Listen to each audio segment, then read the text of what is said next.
Now to a Target 12 investigators exclusive. It's a contract controversy that's created a firestorm at the State House. As Target 12 revealed earlier this month, the McKee administration used federal coronavirus relief money to award a lucrative contract to a brand new consulting firm. The governor says the company was hired to help with the reopening of schools and improving education in Rhode Island. Tonight, Target 12 has new details on the timeline leading up to the contract and why some lawmakers are now calling for oversight hearings. Target 12 investigator Tim White is here now with the exclusive details. Documents reviewed by Target 12 show the managing partner of that new consulting firm called ILO Group was still working for a nonprofit run by a close confidant of Governor Dan McKee while she was finalizing this multi-million-dollar deal with the state. It's a taxpayer-funded contract worth up to $5.2 million. The winning bid went to a company incorporated the same week Governor Dan McKee was sworn into office. Thank you. Thank you, Secretary. ILO Group, whose website still says coming soon, impressed the McKee administration with their pitch.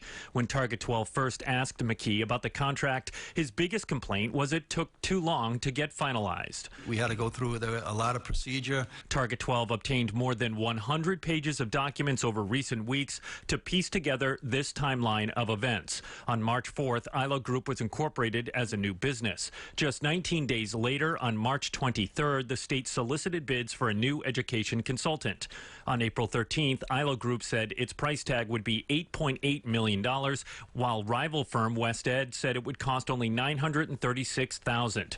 The bids were so far apart, the state reworked its request and asked for revised bids. On May 7th, ILO came down to $6.5 million, but West Ed was still far less with a bid of $3.5 million.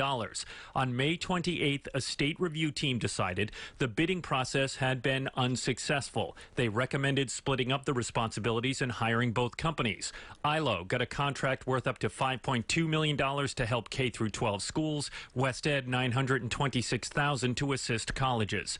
Now Target 12 has learned throughout the entire bidding process, the managing partner of ILO Group was still working as a top executive for an education nonprofit run by a close confidant to the governor, Michael McKee. A spokesperson for ILO Group tells Target 12 the managing partner's last day at McKee's nonprofit was June 28th. After ILO Group had been awarded the state contract. In a letter to legislators, the governor said McKee has no past or current financial interest or management role in ILO Group. And a spokesperson for ILO Group says McKee did not participate in the preparation or submission of this proposal. Frankly, it sent up warning bells for me. State Rep Jason Knight, a member of the House Oversight Committee, tells Target 12 the General Assembly should hold hearings to examine the ILO contract to ensure all the rules were followed. It had all the hallmarks of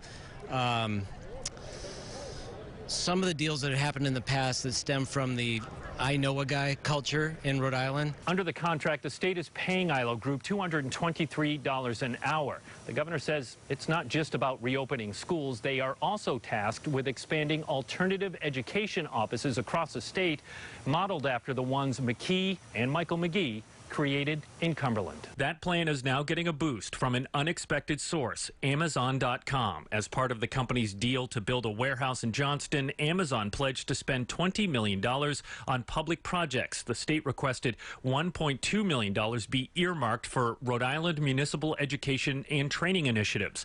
The governor's office confirms to Target 12 that money will help the same initiative that ILO Group is working on. My question is, would it replace an existing program that has a proven track record? The Municipal Education Initiative has drawn criticism from the head of the School Committee Association for circumventing local school departments. You know, if we're talking about $1.2 million in the Amazon program, is that just to set up these agencies and then to hand it over to the taxpayers of the various 39 cities and towns to fund? Both the governor and ILO Group have said the company is doing work in other states, not just Rhode Island. When Target 12 asked where, a spokesperson told us it is ILO's policy not to share the names of its clients. With the Target 12 investigators, Tim White, 12 News.